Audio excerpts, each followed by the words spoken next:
Here's a story from Grandpa for my three favorite little girls, Emma, Ayla, and Audrey. Today I'm reading another story by Leo Leone. I like his artwork in this one also, but I think I like this story the very best of the three we've read so far. This one is also about a little mouse, though this mouse is a storyteller. Here it is, Frederick.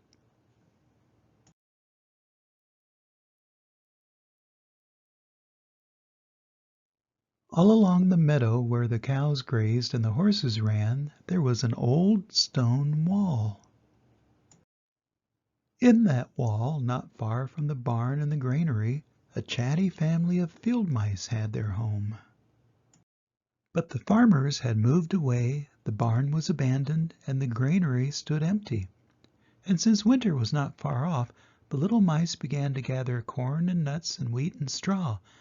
They worked all day and night, all except Frederick. "Frederick, why don't you work?" they asked. "I do work," said Frederick. "I gather sun rays for the cold, dark winter days." And when they saw Frederick sitting there, staring at the meadow, they said, "And now, Frederick?" "I gather colors," answered Frederick simpler, "for winter is gray."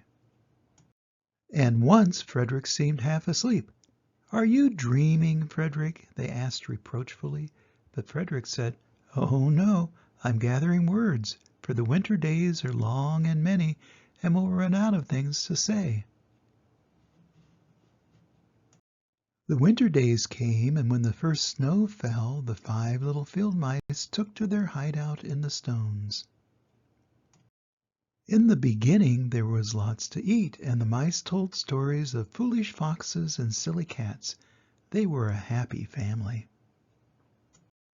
But little by little they had nibbled up most of the nuts and berries, the straw was gone, and the corn was only a memory. It was cold in the wall, and no one felt like chatting. Then they remembered what Frederick had said about sun rays and colors and words. "What about your supplies, Frederick?" they asked. "Close your eyes," said Frederick as he climbed on a big stone. "Now I send you the rays of the sun. Do you feel how their golden glow?" And as Frederick spoke of the sun, the four little mice began to feel warmer. Was it Frederick's voice? Was it magic?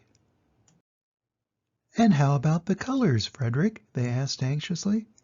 "Close your eyes again," Frederick said, and when he told them of the blue periwinkles, the red poppies and the yellow wheat, and the green leaves of the berry bush, they saw the colors as clearly as if they had been painted in their minds.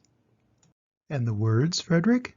Frederick cleared his throat, waited a moment, and then, as if from a stage, he said, "Who scatters the snowflakes? Who melts the ice? Who spoils the weather? Who makes it nice? Who grows the four-leaf clovers in June? Who dims the daylight? Who lights the moon? Four little field mice who live in the sky. Four little field mice like you and I. One is the spring mouse who turns on the showers. Then comes the summer who paints in the flowers.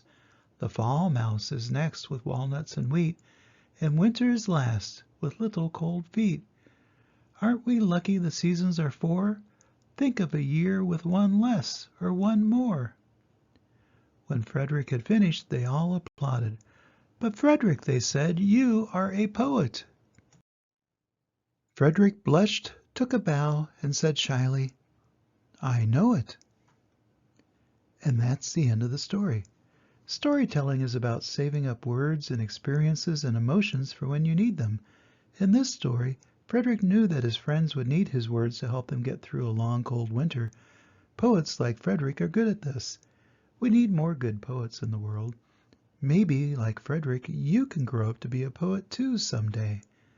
Always remember that Grandpa loves you, and I hope to see you soon. Bye-bye.